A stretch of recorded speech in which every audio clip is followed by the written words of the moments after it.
ਤੇ ਅੱਜ ਹਾਕੀ ਦੀ ਸਨਸਨੀ ਦੀ ਗੱਲ ਕਰੀਏ ਪਹਿਲਾਂ ਕਿ मैकिंटोश ਦੀ ਗੱਲ करिए ਪਹਿਲਾਂ दोनों बड़ियां एक्साइटिंग न्यूज़ ने किसी को अगर लाइव फाइट देखनी है तो YouTube ਤੇ देख सकते हैं जी बिल्कुल देख सकते हैं आमो सामने हाँ जी आमो सामने किसी को लड़ाई देखनी है तो वो आ सकता है यहाँ पे जूम पे। कल 200 मीटर की जो बटरफ्लाई इवेंट थी, everyone was saying that she would win because वो रेनिंग गोल्ड चैंपियन थी उसमें। जी। तो उसमें भी उन्होंने कंपटीशन को ब्लो आउट करके जीत हासिल की। एक और दक्ष जी 3 गोल्ड मेडल है, 2 ਇਹਦੇ ਕੱਲੀ ਦੇ ਹੀ है। इनफैक्ट आप ये कह सकते हैं ऋषि जी की जो पिछली दफा कनाडा ने परफॉर्मेंस दी थी स्विमिंग पूल के अंदर, उससे बेहतर परफॉर्मेंस अकेले फिलहाल तक समर मैकिंटोश दे चुकी हैं और उनके गेम्स जो है वो खत्म नहीं हुए यहाँ पे। इसके अलावा भी वो रिले के अंदर भी पार्टिसिपेट कर रही हैं, सो रिले के अंदर भी एक मेडल आने का चांस है। ਇਹਨਾਂ ਦੋਨਾਂ ਦਾ ਕੈਲਗਰੀ ਨਾਲ ਵੀ ਸਿੱਧਾ ਸੰਬੰਧ ਹੈ। वाह, वो कैसे? वो कई बार ये वैंकूवर आए तो इत्थों दी उड़ के गए, साडे उपरों दी लंघ के गए। सो वो कैलगरी में जो कैनेडियन ओपन हुआ था 2023 में, वो लक्ष्य सेन ने जीता था। बिल्कुल सो उनका कनेक्शन भी है। कैनेडियन इवेंट्स रही ने जी, रिजल्ट्स रहे ने ओलंपिक्स के विच, उन्हां बारे सानूं दसो। एक और परफॉर्मेंस जिससे बड़ी बहुत ज्यादा उम्मीदें की जा रही थी वो थी फेलिक्स ऑजे-अलियसिम, जो कि कनाडा के उभरते हुए टेनिस स्टार है। उभरते हुए क्या है, अभी तो उभर चुके हैं। उभरते हुए 2-3 साल पहले थे, अभी तो वो एस्टैब्लिश हो चुके हैं। उनका सेमीफाइनल मुकाबला था, लेकिन सेमीफाइनल मुकाबला उनका कार्लोस अल्कराज से हो गया, जो कि फिलहाल इस टाइम पे सबसे डोमिनेंट सितारा टेनिस की दुनिया में है। अच्छा, ट्रैम्पलिन च भी ब्रॉन्ज मेडल आ गया। हुण इदां दीयां गेमां भी आ गई हैं ओलंपिक्स में। बड़ी दिलचस्प एक बात है कि तमाम ओलंपिक्स जो फ्रांस में नहीं हो रहे हैं, 10,000 मील दूर पैसिफिक के बीच में एक आइलैंड है ताहिती, वहां पे सर्फिंग के मुकाबले हो रहे हैं। सो ये ओलंपिक्स जो है वो पूरी दुनिया में आप कह सकते हैं कि फिलहाल इस पॉइंट टाइम पे खेले जा रहे हैं। सो आईओसी का जो मकसद है वो ये है कि ज्यादा से ज्यादा लोगों को जोड़ा जाए। लोग ये ना समझे कि भाई हम जो है we have been left out. जी, कंट्रोवर्सी ਜਿਹੜੀ ਹੋਈ ਹੈ ਉਹਦੀ ਗੱਲ ਕਰੀਏ, ਇਜ਼ਰਾਈਲ ਇਟਲੀ ਦੇ ਖਿਡਾਰੀਆਂ ਦੀ, ਔਰ ਉਹ ਕੁੜੀ 48 ਸੈਕਿੰਡ ਵਿੱਚ ਹੀ ਚਲੀ ਗਈ ਛੱਡ ਕੇ, ਤੇ ਕੀ ਕਹੋਗੇ ਇਹਦੇ ਬਾਰੇ और की हो चर्चा की है? और हुआ ये था कि बॉक्सिंग का जो मुकाबला था उसमें अल्जीरियन बॉक्सर इमान खलीफ का सामना इटली की बॉक्सर एंजेला करीनी के साथ था, और उसमें पहला जो राउंड था उसमें ही करीनी ने बमुश्किल से, मेरे ख्याल से पहला राउंड भी कंप्लीट नहीं हुआ था, विद इन फर्स्ट मिनट उन्होंने अपना जिसको टॉवल थ्रो करना बोलते हैं वो कर दिया। उन्होंने मुकाबला जो है वो फेंक दिया, उन्होंने विड्रॉ कर लिया। उन्होंने कहा कि ये फेयर नहीं है और इसमें मेरे सामने जो बॉक्सर है वो मर्द है, वो औरत नहीं है। ये उनका इंसिनुएशन था एसेंशियली।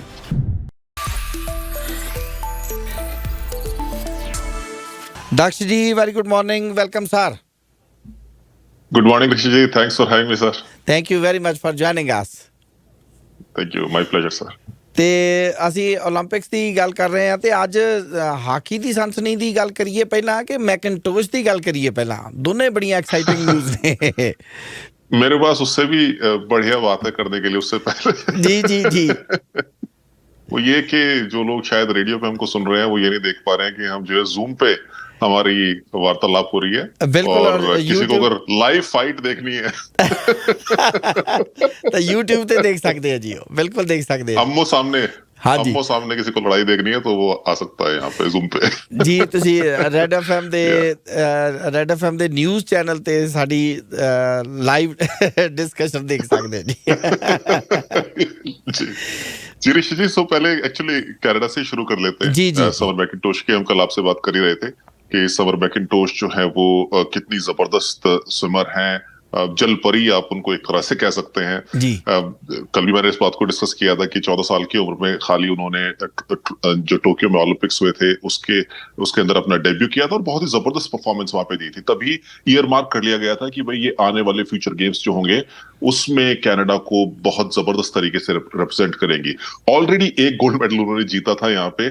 कल 200 मीटर की जो बटरफ्लाई इवेंट थी, everyone was saying that she would win because वो रेनिंग गोल्ड चैंपियन थी उसमें। तो उसमें भी उन्होंने कंपटीशन को ब्लो आउट करके जीत हासिल की। और इसलिए रिमार्केबल ये इसलिए है कि इनकी माताजी जो हैं वो 1984 के जो ओलंपिक्स हुए थे लॉस एंजलिस में, उसमें इसी इवेंट के अंदर वो 9th नंबर पे फिनिश की थी। सो जो मां नहीं कर पाई जी, उनका अधूरा सपना बेटी ने पूरा किया। बिल्कुल। एक और दक्ष जी 3 गोल्ड मेडल है, 2 ਇਹਦੇ ਕੱਲੀ ਦੇ ਹੀ ਹੈ। बिल्कुल। इनफैक्ट आप ये कह सकते हैं ऋषि जी की जो पिछली दफा कनाडा ने परफॉर्मेंस दी थी स्विमिंग पूल के अंदर, उससे बेहतर परफॉर्मेंस अकेले फिलहाल तक समर मैकिंटोश दे चुकी हैं, और उनके गेम्स जो है वो खत्म नहीं हुए यहाँ पे। इसके अलावा भी वो रिले के अंदर भी पार्टिसिपेट कर रही हाँ, हैं, सो रिले के अंदर भी एक मेडल आने का चांस है जी। और उन्हें क्या कि this is not the end, हजी होर मेडल दिस लवांगे। Is not the end. बिल्कुल, कम से कम मुझे उम्मीद है ऋषि जी की कम से कम एक मेडल और आ सकता है यहाँ पे समर मैकिंटोश के जरिए। और इसके जी अलावा काइल मॉस भी आज पार्टिसिपेट कर रही है, पिछली दफा भी उन्होंने मेडल जीता था। काइल मॉस के भी आज बैक स्ट्रोक में पार्टिसिपेट करेंगे। सो उम्मीद है जॉश लिएंडो, अगेन एक और टोरंटो के स्विमर है, सो वो भी पार्टिसिपेट कर रहे हैं, पिछली दफा भी उन्होंने मेडल जीता था। सो उम्मीद की जा रही है कि यहाँ पे काफी सारे मेडल इंडिया कनाडा के आ सकते हैं, नहीं, इंडिया के भी आएंगे। ਇਹਨਾਂ ਦੋਨਾਂ ਦਾ ਕੈਲਗਰੀ ਨਾਲ ਵੀ ਸਿੱਧਾ ਸੰਬੰਧ ਹੈ। वाह। ਇੱਕ ਇੱਕ वो कैसे? ਉਹ ਕਈ ਵਾਰੀ ਇਹ ਵੈਨਕੂਵਰ ਆਏ ਤੇ ਇੱਥੋਂ ਦੀ ਉੜ ਕੇ ਗਏ, ਸਾਡੇ ਉੱਪਰੋਂ ਦੀ ਲੰਘ के गए। ऋषि जी, कैलगरी कैलगरी की क्योंकि आप बात कर रहे हैं, सो वाकई में कैलगरी का कनेक्शन जो है मैं निकाल सकता हूँ कि एक बड़े रिमार्केबल एथलीट, कल भी हमने बात की थी, लक्ष्य सेन, इंडिया के बैडमिंटन स्टार जो है जिन्होंने एचएस प्रणॉय को हराया जी और अभी क्वार्टर फाइनल में पहुंच गए हैं। आज उनका क्वार्टर फाइनल शायद खेला जाएगा। सो वो कैलगरी में जो कनेडियन ओपन हुआ था 2023 में, वो लक्ष्य सेन ने जीता था। बिल्कुल सो ठीक है। सो उनका कनेक्शन भी है। ਤੇ ਹੋਰ ਜਿਹੜੀਆਂ ਕੈਨੇਡੀਅਨ ਇਵੈਂਟਸ ਰਹੀਆਂ ਨੇ ਜੀ, ਰਿਜ਼ਲਟਸ ਰਹੇ ਨੇ 올림픽ਸ ਦੇ ਵਿੱਚ, ਉਹਨਾਂ ਬਾਰੇ ਸਾਨੂੰ ਦੱਸੋ। ऋषि सोफेन मैथो जो हमारी ट्रैम्पोलिन की जिम्नास्ट हैं, उन्होंने एक ब्रॉन्ज मेडल जीता है। सो नोटेबल परफॉर्मेंसेस जो हुई है उसमें तो आप इसको गिन सकते हैं। एक और परफॉर्मेंस जिससे बड़ी बहुत ज्यादा उम्मीदें की जा रही थी वो थी फेलिक्स ऑजे-अलियसिम, जो कि कनाडा के उभरते हुए टेनिस स्टार है। उभरते हुए क्या है, अभी तो उभर चुके हैं, उभरते हुए 2-3 साल पहले थे, अभी तो वो एस्टैब्लिश हो चुके हैं। उनका सेमीफाइनल मुकाबला था, लेकिन सेमीफाइनल मुकाबला उनका कार्लोस अल्कराज से हो गया, जो कि फिलहाल इस टाइम पे सबसे डोमिनेंट सितारा टेनिस की दुनिया में है, और उनसे वो 6-1 6-1 से सेमीफाइनल में हार गए हैं। सो सेमीफाइनल में हार गए हैं, लेकिन ब्रॉन्ज मेडल का भी चांस है। मेरे ख्याल से उनका ब्रॉन्ज मेडल मुकाबला होगा, शायद वो जीत सकते हैं उसको।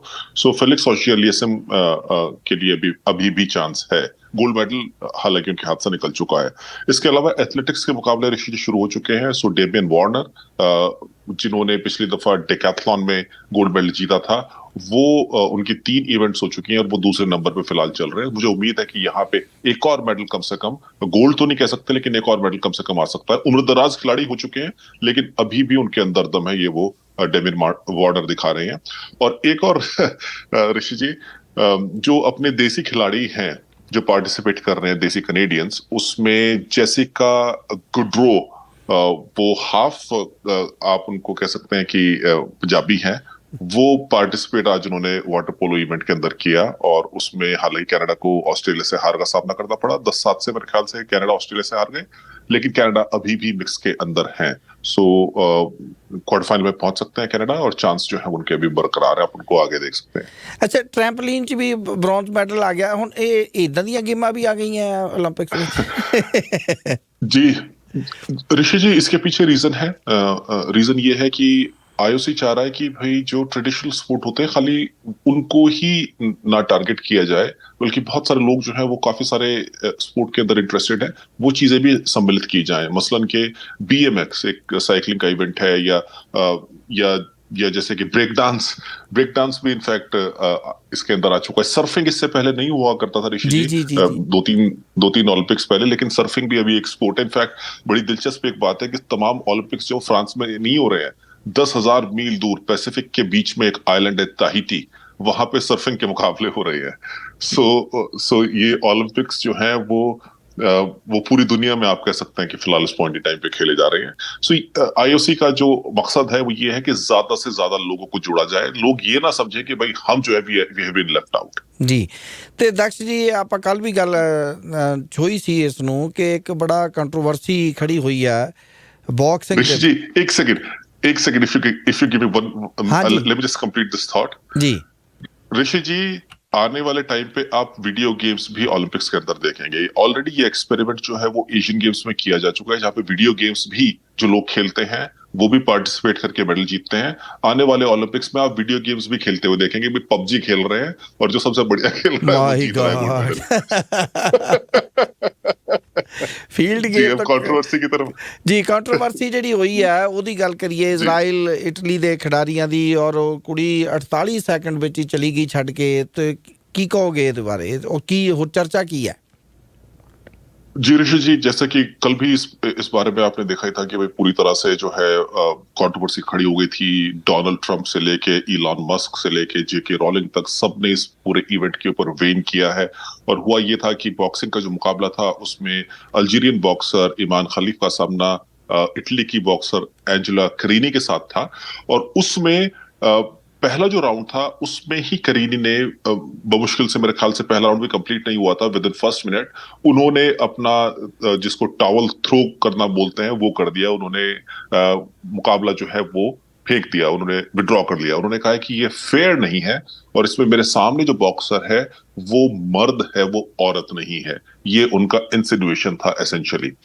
अब उसके बाद बखेड़ा खड़ा हो गया। इनफैक्ट अगर आप फिजिकली देखें तो फिजिकली बड़ी इंपोजिंग जो है वो ईमान खलीफ हैं। लेकिन ऋषि जी बहुत सारे फैक्टर्स हैं स्पोर्ट्स के अंदर। आदमी और औरत का जो डिफरेंशिएशन है वो मेल और फीमेल एनाटमी पे नहीं होता है। ये क्राइटेरिया नहीं है। अगर आपको कोई बंदा दिख रहा है तो जरूरी नहीं है कि आप उसको यही कह सके कि भाई ये बंदा है। वहां पे जो टेस्ट होता है वो आपके अंदर हार्मोन्स लेवल कौन से हैं, आपके अंदर क्या मेल टेस्टोस्टेरोन लेवल कितना है। या अगर जेडे क्रोमोसोम्स भी देखे या क्रोमोसोम पे बाद में आऊंगा ऋषि, पहले मैं आपको थोड़ा ये समझा दूं। सो क्रोमोसोम के हिसाब से तो ये फेल हो चुकी थी ईमान खलीफ। लेकिन इनका जो टेस्टोस्टेरोन लेवल है वो अपेरेंटली जो मेल टेस्टोस्टेरोन लेवल की लिमिट होती है उस स्पेक्ट्रम में नहीं आता। इनका 10,000 आप नैनोग्राम पर मिलीलीटर के हिसाब से देखा जाता है, उससे नीचे इनका माना गया है। That's why she was eligible to compete over here. So जो मेल क्रोमोसोम वाली बात है इसके बिना पे इनका पिछले साल वर्ल्ड चैंपियनशिप में टेस्ट हुआ था जिसमें ये फेल हो गई थी। फिर उसके बाद हुआ ये कि इत्तेफाकन जो वर्ल्ड बॉडी है बॉक्सिंग की उसको ही आईओसी ने बाहर कर दिया। इस टेस्ट को लेकर नहीं, बाकी और चीजें हो रही हैं करप्शन वगैरह को लेकर, उसको बाहर कर दिया। तो बॉक्सिंग जो है इस इवेंट के अंदर वो आईओसी की छतरी के नीचे है। सो आईओसी के रूल्स थोड़े डिफरेंट हैं वर्ल्ड बॉक्सिंग एसोसिएशन के मुकाबले। सो इस वजह से इनको यहाँ पे उन रूल्स के मुताबिक अलाउ किया गया है। अब ऋषि जी ये खाली कंट्रोवर्सी बॉक्सिंग में नहीं चल रही है, बहुत सारे दूसरे स्पोर्ट्स के अंदर भी चल रही है। जैसे स्विमिंग में एक बड़ा नोटेबल इवेंट हुआ था अमेरिका में, जहां पे एक स्विमर जिसने 16-17 साल की उम्र तक बतौर मर्द उसने स्विमिंग में पार्टिसिपेट किया था। फिर उसके बाद सडनली उसने कोविड-19 के बाद जो लल हुआ उसके बाद वापस आके उसने बतौर फीमेल आइडेंटिफाई किया और तैरने लगा और जीतने लगा, पूरी तरह से जीतने लगा इनफैक्ट। सो वहां पे भी ये इवेंट हुई। कैस्टर सेमेनिया का केस है, दूती चांद का इंडिया के अंदर केस हुआ था जहां पे ये कहा जा रहा था कि भाई ये बायोलॉजिकल मेल है लेकिन ये पार्टिसिपेट विमेन कैटेगरी में कर रहे हैं। सो एक फंडामेंटल डिफरेंस जो है ऋषि जी उसमें और बॉक्सिंग में ये है कि भाई आप स्विमिंग में आप अपनी लेन में रेस कर रहे हो, आप ज्यादा से ज्यादा अपने फीमेल एथलीट्स को हरा रहे हो। आप जो 100 मीटर की रेस है उसमें आप अपनी लाइन में आप भागे जा रहे हो। यहां पे बॉक्सिंग रिंग के अंदर आप सामने वाले की पिटाई करते हो, जो जितनी जबरदस्त पिटाई करता है वो जीतता है। एक फंडामेंटल डिफरेंस ऋषि जी, अगर इसमें males are allowed to compete in women's category, ये फिजिकल सेफ्टी के लिए भी खतरा हो सकता है। एक स्टडी के मुताबिक जो मेल की एक फीमेल के खिलाफ पंचिंग पावर है, अगर दोनों का फिटनेस लेवल समान है, सो मेल की फीमेल के खिलाफ पंचिंग पावर जो है उसके मुकाबले में वो 2.5 गुना ज्यादा है, 162% ज्यादा पंचिंग पावर है। सो उसमें ये बॉक्सिंग जैसे स्पोर्ट में आपकी फिजिकल सेफ्टी को खतरा हो सकता है। सो इस वजह से इस मुद्दे को काफी ज्यादा जो है वो बढ़ाया चढ़ाया जा रहा है। हालांकि मैं ये भी कहूंगा कि ईमान खलीफ जो है उन्होंने बचपन से, उन्होंने ये नहीं कि उन्होंने लिया थॉमस की तरह उन्होंने सडनली डिसाइड किया 17 साल की उम्र में कि भाई मैं विमेन के स्पोर्ट में पार्टिसिपेट करूंगी, मैन हूं। वो बचपन से ही उनके पासपोर्ट पे बायोलॉजिकल फीमेल की तरह से वो रही हैं। सो ये एक फंडामेंटल डिफरेंस इनमें और बाकी के जो ट्रांसजेंडर एथलीट्स उनके अंदर है। ਤੇ ਹਾਕੀ ਦੀ ਵੀ ਗੱਲ ਕਰੀਏ ਜੀ, ਇੰਡੀਅਨ ਟੀਮ ਨੇ ਬੜੇ ਅਰਸੇ ਤੋਂ ਬਾਅਦ 1972 ਤੋਂ ਬਾਅਦ ਵੱਡੀ ਕਾਮਯਾਬੀ ਹਾਸਲ ਕੀਤੀ ਹੈ। जी ऋषि जी, 1972 वगैरह तो बहुत पुराना है, वो चीजें तो देखी नहीं। ना इंडिया का जो डोमिनेंस था उस वक्त पे वो देखा, ना इंडिया का जो डाउनफॉल था वो जी देखा। जब हमने होश संभाला, जब से हॉकी देखना शुरू किया, तब से तो इंडिया का डाउनफॉल ही देखा था जी इवेंचुअली। जी जी जी और उसमें जब बड़े हुए इत्तेफाकन, तो सबसे ज्यादा जो इंडियन टीम को हमने किसी के खिलाफ पिटते हुए देखा वो ऑस्ट्रेलियन टीम थी। जी। बतौर जर्नलिस्ट मैं अगर बात करूं तो 2010 का जो वर्ल्ड चैंपियनशिप हुई थी इंडिया में, उसके फाइनल में इंडिया को ऑस्ट्रेलिया ने बुरी तरह से 5-1 से मात दी थी। उसी साल 2010 के कॉमनवेल्थ गेम्स में इंडिया को फाइनल में ऑस्ट्रेलिया ने 8-0 से रौंदा था। पिछले पिछले ओलंपिक्स में 3 साल पहले टोक्यो में ऑस्ट्रेलिया ने इंडिया को 7-1 से रगड़ा था। सो ये चीजें हैं जिनको देखते हुए, जिन स्कोर लाइन को देखते हुए हम बड़े हुए हैं। सो आज जो ये हुआ है कि इंडिया ने ऑस्ट्रेलिया को 3-2 से शिकस्त दी, वो वाकई में एक थेराप्यूटिक, कि भाई इतनी पुरानी जो प्रॉब्लम्स चली आती हैं उनकी थेरेपी, आप इसको समझ सकते हैं कि वो यहाँ पे एक तरह से हमारी थेरेपी यहाँ पे हुई है। सही है। वो रिजल्ट यहाँ पे सामने आया है और तारीफ करनी पड़ेगी हरमनप्रीत की, तारीफ करनी पड़ेगी यहाँ पे अभिषेक की, जिन्होंने लाजवाब परफॉर्मेंस ओवरऑल दी। लेकिन ये स्टैंड आउट परफॉर्मर्स जो है वो इंडिया के लिए रहे, न केवल इस गेम में बल्कि इस पूरे टूर्नामेंट में। हरमनप्रीत ने बार बार इंडिया को इन मुकाबलों में यहाँ पे जिताया है। और इसके अलावा अभिषेक की परफॉर्मेंस जो कल अगर आप देखें बेल्जियम के अगेंस्ट, बड़ी लाजवाब परफॉर्मेंस उन्होंने दी थी। So overall Indian team is coming together very well. Australia को हराना, हालांकि ये आप कह सकते हैं कि ग्रुप राउंड का मैच है, नॉकआउट मैच नहीं था, बट अपने आप में ये वाकई में एक बहुत बड़ी मोरल बूस्टिंग विन है, जो कि आगे जाके इंडियन टीम को बड़ा उनके लिए बहुत ही क्रूशल यहाँ पे साबित हो सकती है। दूसरे नंबर पे इंडिया ने क्वार्टर फाइनल में क्वालिफाई किया अपने ग्रुप से।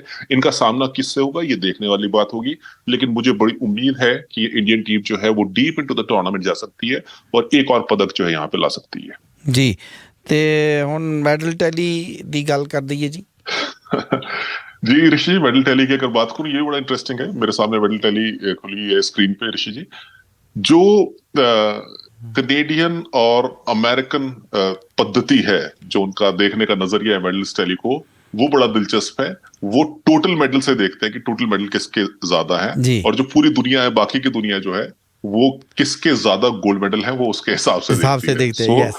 सो आपको कौन सी पद्धति से देखना है, तो आप वो मुझे बता सकते हैं। मेरे पास मेरे स्क्रीन में दोनों खुले हुए हैं। मैंने तुसी जेड़ी सुना दोगे असि साडे लिए नवी गल है। तो ऋषि जी, क्योंकि ये कोई कनाडा और अमेरिका का टूर्नामेंट तो है नहीं। जी जी जी, ये तो जो है ग्लोबल टूर्नामेंट है, तो हम ग्लोबल जो सिस्टम है उसका यहाँ पे इस्तेमाल करेंगे। और चाइना जो है उस हिसाब से मेडल्स टैली में सबसे ऊपर है। उनके 12 गोल्ड हैं, 26 मेडल्स हैं, वो पहले नंबर पे हैं।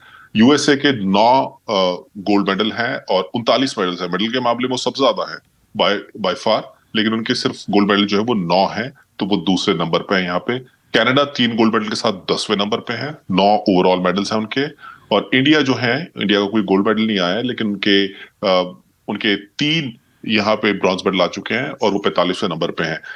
इंडिया का एक और मेडल आने के चांसेस ऋषि जी यहाँ पे बने हुए, क्योंकि मनु भाकर ने 25 मीटर की जो एयर पिस्टल इवेंट होती है उसके फाइनल में उन्होंने एंट्री मार ली है। सो मुझे लगता है कि एक और मेडल यहाँ पे इंडिया का आ सकता है। सो चांसेस जो है वो बड़े पुख्ता हो गए हैं। सो ऋषि जी, कुछ लोगों को लग रहा होगा कि भाई यूएस जो कि इतने डोमिनेंट रहे हैं शुरू से, हमेशा से जो है जो मेडलिस्ट टैली उसको टॉप करते हैं, वो पिछड़े हुए क्यों हैं? सो यूएसए की परफॉर्मेंस स्विमिंग पूल के अंदर बहुत जबरदस्त नहीं रही है इस दफा, लेकिन एथलेटिक्स पे आने के बाद यूएस जो है वो बाकी कंट्रीज से पुल अवे करते हैं। सो उम्मीद की जा रही है, क्योंकि एथलेटिक्स के मुकाबले शुरू हो गए हैं, सो अमेरिका के मेडल्स जो है वो और ज्यादा आने शुरू होंगे। एक फंडामेंटल डिफरेंस ऋषि जो सभी लोग देख रहे हैं, जिससे बाकी मेडल्स टैली पे बहुत इंपैक्ट पड़ने वाला है इस बार, कि रशिया नहीं है। रशियन एथलीट्स जो हैं वो सिर्फ चुनिंदा रशियन एथलीट्स पार्टिसिपेट कर रहे हैं, 55 एथलीट्स। अमूमन रशिया के 300 के आसपास एथलीट्स पार्टिसिपेट करते हैं और रशिया थोक के भाव से मेडल जीतते हैं। सो रशिया को इस बार, क्योंकि आईओसी से उनका लफड़ा चल रहा है डोपिंग को लेके, वो पार्टिसिपेट नहीं कर रहे हैं। सो इस वजह से मेडल टैली इवेंचुअल क्या होगी, ये एनीबॉडीज गेस है। जी दाक्ष जी, बहुत शुक्रिया, thank you very much. Monday को बात होगी sir. Thanks a lot Rishi ji, thank you very much sir, bye bye. Thank you ji.